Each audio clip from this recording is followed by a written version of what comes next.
Hello everyone, welcome to JD's guidance. So I'm going to extend my discussion about isoquant and isocost. Actually today's discussion will be on isocost line, and in my previous discussions we have already seen what is isoquant, we have seen the properties, and of course we have seen the slope of isoquant. Okay, so today we are going to discuss about isocost. Just to remind you, we have seen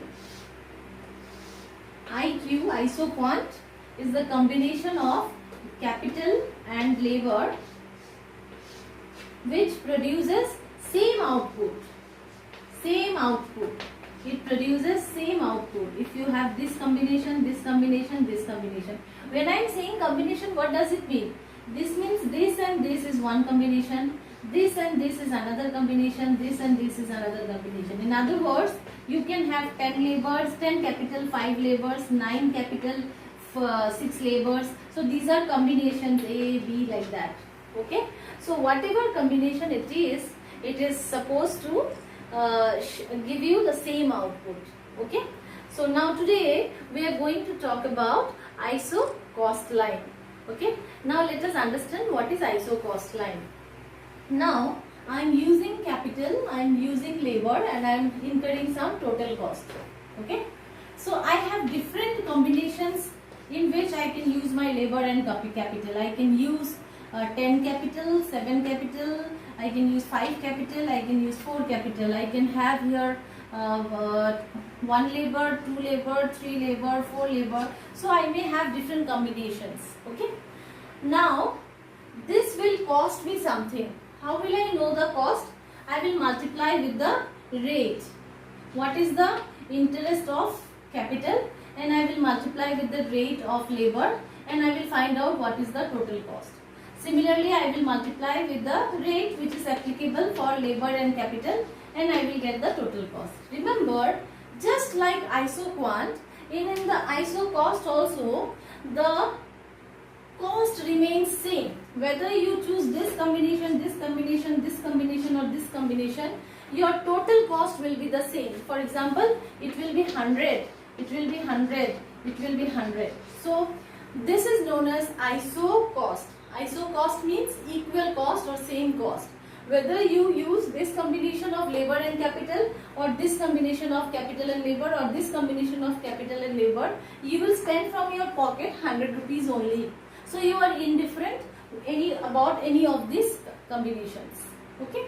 Now if I have to show you graphically this, if I have to use a figure and show you how an isocost line looks like, it will be a line which is like this. Okay. So you see, this is labor and capital. Okay, this side is capital, this side is labor. You have combinations A, B and C. Remember, all these combination cost same. Cost you same. Suppose 100 rupees. All these combination will cost you 100 rupees. All these combination will cost you 100 rupees. Now we know what is isoquant. Now we know what is isocost line. We have not come to producer's equilibrium. We did not know what is the best point of operation.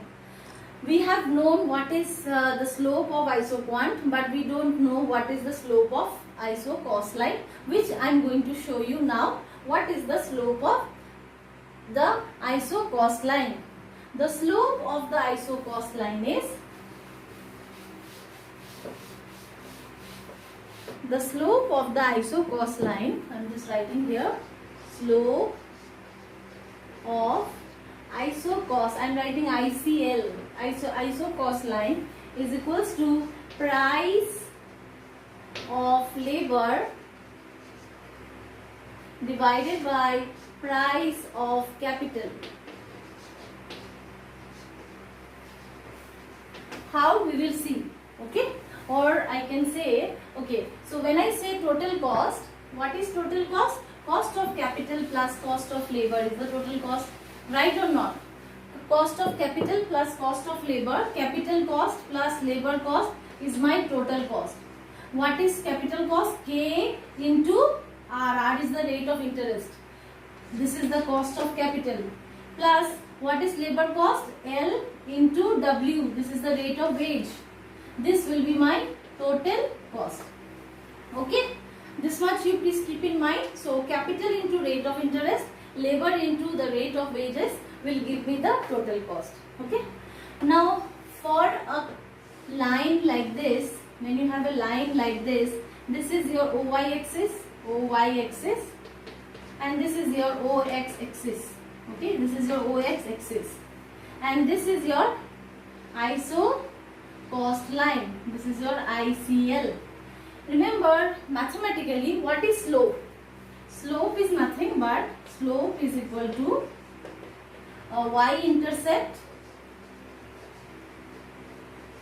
divided by x-intercept.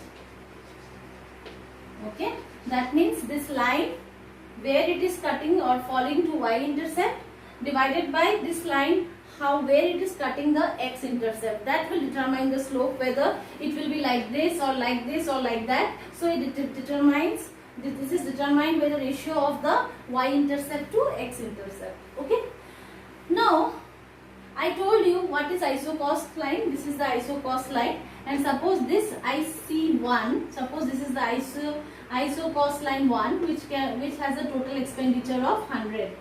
So similarly, I may have another Isocost line. The lower Isocost line will be the lower expenditure, so it is 0, is equals to say 50.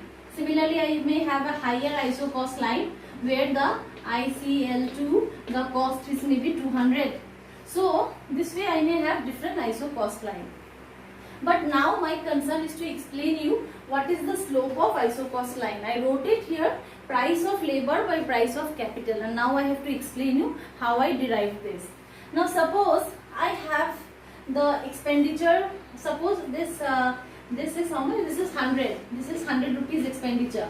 Whether you are in any of this point, any combination of labor and capital will cost you 100. Okay, this much is capital and this is labor. So suppose I am in IC1, ICL1, that means Isocost line 1. Any combination will cost me rupees 100. Suppose I am here. So what is cost? I already told you, K is nothing but K is equals to interest rate. K into interest rate is equal to plus L into wage rate is equals to TC. This I already told you. Now suppose I have a budget 100 rupees total expenditure, and suppose I spend the entire 100 rupees on capital. I spend entire 100 rupees on capital. Okay, I don't have take any labor. I have taken all capital. In my office there is no man, there is only machine. Okay, practically not possible, but let's assume it like this. Okay, now if everything is spent on capital, then nothing is spent on labor. So what is your TC? TC is equal to, what is your TC? TC is equals to K into I. Okay, right? What is I? I is the price of capital. Okay, now if I spend everything on labor and I don't spend anything on capital, then my capital expenditure will be 0 and my total cost in the second case will be nothing but L into W. You got it? Okay, you got it? So in my first case the total cost is Ki. In the second case the total cost is LW, the price of labor into the wage rate. Clear? Now according to the slope, it is slope. What is the formula of slope? Y-intercept divided by x-intercept.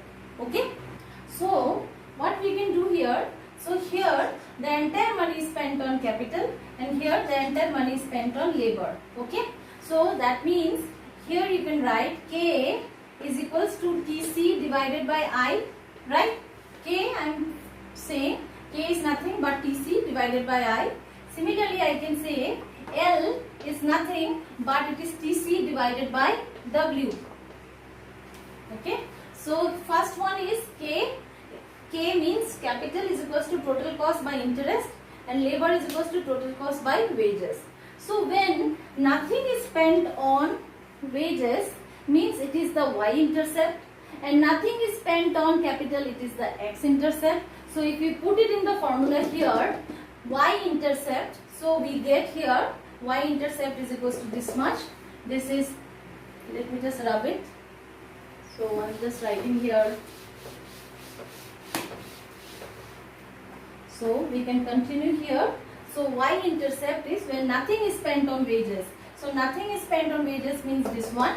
Okay. So I'm writing here TC, slope of this is equals to TC divided by I divided by slope of y-intercept, TC divided by W. So TC divided by W. So TC gets cancelled, and now what we have is W divided by I. What is W? Price of labor. Price of labor divided by price of capital.